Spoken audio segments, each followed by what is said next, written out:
Number 5. Week 1, 1 glass a day. He was one of those people. The kind who treats water like it as a suspicious potion brewed by wizards. But he made a decision. 1 glass of water every day, no excuses. His body gave a polite round of applause. His skin looked a bit more alive, like it had just woken up from a decade-long nap. His thoughts got clearer, too, like someone had wiped the fog off a bathroom mirror. But 1 glass wasn't enough. By midweek, headaches started popping up like annoying ads. Bathroom visits became rare events. His body was thirsty, not for adventure, not for love, but just plain, boring water. He found himself licking the inside of his own water glass. He yelled at his plants for looking so hydrated. He started dreaming about water fountains. Not romantically, desperately. Week 2, 10 glasses a day. He read somewhere, probably on a yoga blog run by a goat, that water could solve most problems. So, he went big, 10 glasses a day, his skin, glowing. People asked if he'd gotten a new moisturizer. His digestion, smooth as jazz. He felt light, like a human water balloon, but in a good way. He strutted into work like he had discovered a new life hack. He peed so regularly, he considered installing a desk in the bathroom. His coworkers started calling him the faucet. He didn't mind. He felt great. Everything was flowing, literally and metaphorically.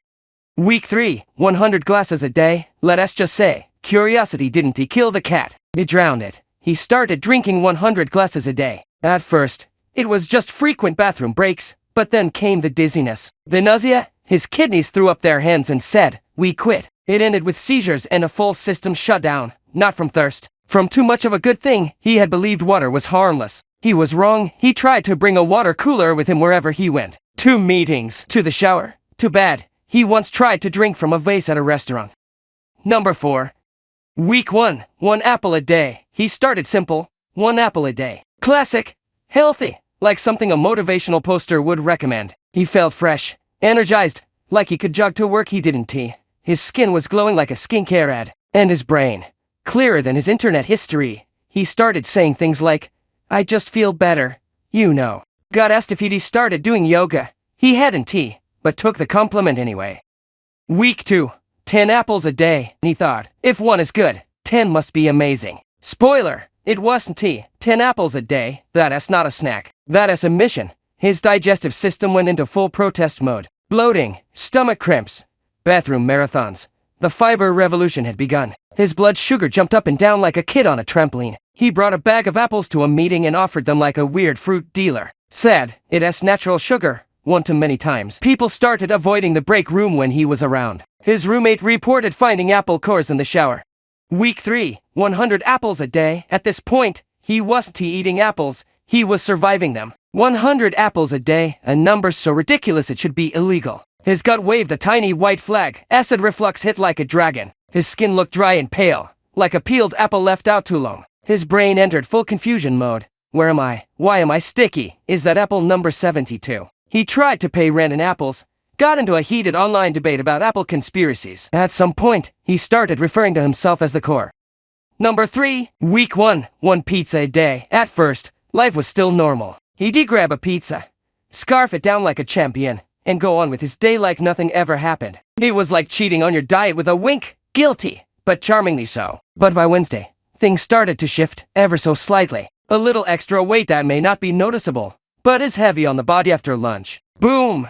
Nap attack. He wasn't just sleepy, he was philosophically tired. Like, what even is energy? He'd sit down to check mails, and wake up 3 hours later wondering what year it was. By Friday, blood sugar had risen, putting pressure on the digestive system. His Zoom meetings became silent movies. He stared blankly at the screen while others talked, as if buffering in real life. He tried jogging once, and immediately regretted all of his life choices. Still, nothing too dramatic. He was just a little tired, just a bit foggy, and just maybe slowly crumbling from the inside. Week 2, 10 pizzas a day. This week was not about eating anymore. It was about survival. 10 pizzas a day is not food. It has a full-time job. And buddy, he was working overtime. His morning started with breakfast pizza. By lunch, he was sweating mozzarella. Dinner, let us just say his blood type was turning into marinara. Daily life was a disaster. Climbing stairs, he avoided them like exes. His memory got so bad he once forgot his own Netflix password. While watching Netflix, he left less and snapped more. The delivery guy started calling him boss and asking if he wanted the usual. Social life? Gone. Laundry. What laundry? he wore the same sweatpants for a week, because bending over to pick new ones felt like a cardio workout. By Sunday, even his dog looked concerned. Week 3, daily 100 pizzas. At this point, he wasn't eating pizzas. Pizzas were eating him. Time had no meaning. Each meal blurred into the next. Was it breakfast?